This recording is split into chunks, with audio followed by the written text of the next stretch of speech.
Hi guys, this is Alpha Spy Dog, and today I will be reading some stuff. Today I will be reading a story to you. It may sound weird because it will be spoken through a robotic voice, and you may not understand some parts of it. But oh well. That's life. Anyway, let's actually start reading this story. 3, 2, 1. Read. Pluck the Platypus.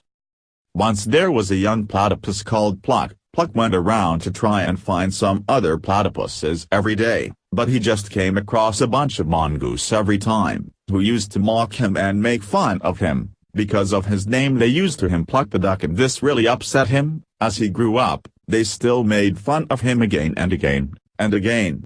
One day Pluck went out for a peaceful stroll to collect some flowers for his collection. Once again he came across these mean mongooses, and instead of accepting it, he snapped. They had crossed the line. "Why do you all every single damn day call me a duck?" shouted Pluck, his eye twitching.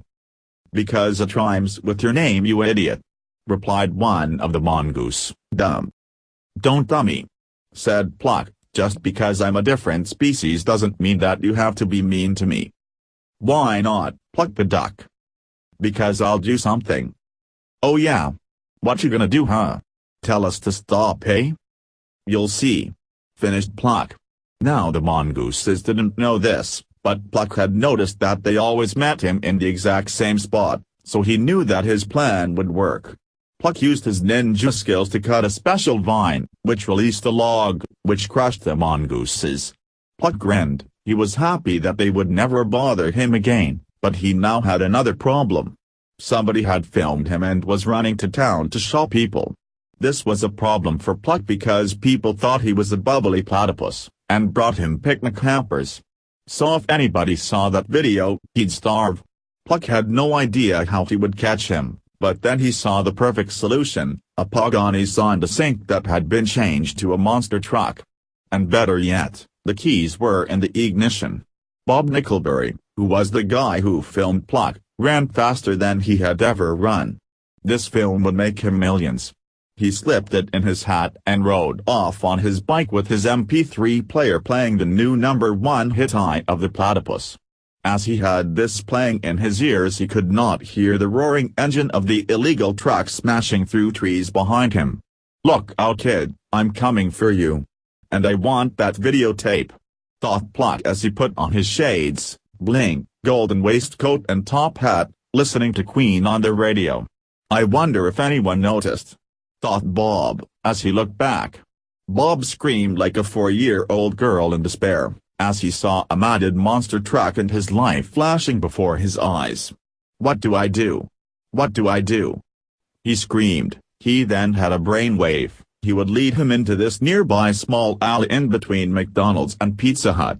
He then suddenly drifted out of nowhere into this unbelievably clean alleyway and stopped.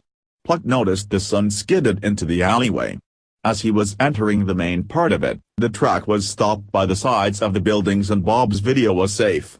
He laughed at Pluck, which alerted the chefs in McDonald's and Pizza Hut that Pluck was in trouble. Fortunately there were windows in the kitchen facing into the alleyway, and the position of the windows were just above the monster truck's bonnet. "What's wrong, Pluck? Did that mean kid try to harm you, poor thing?" asked the McDonald's chef. Pluck nodded very fast and looked very innocent. "What?" replied the Pizza Hut chef. "How dare he harm Pluck? Kid, you are in serious trouble." Bob screamed as he saw the two chefs bringing all of the stuff to the windows with moldy food and boiling water. "Fire!"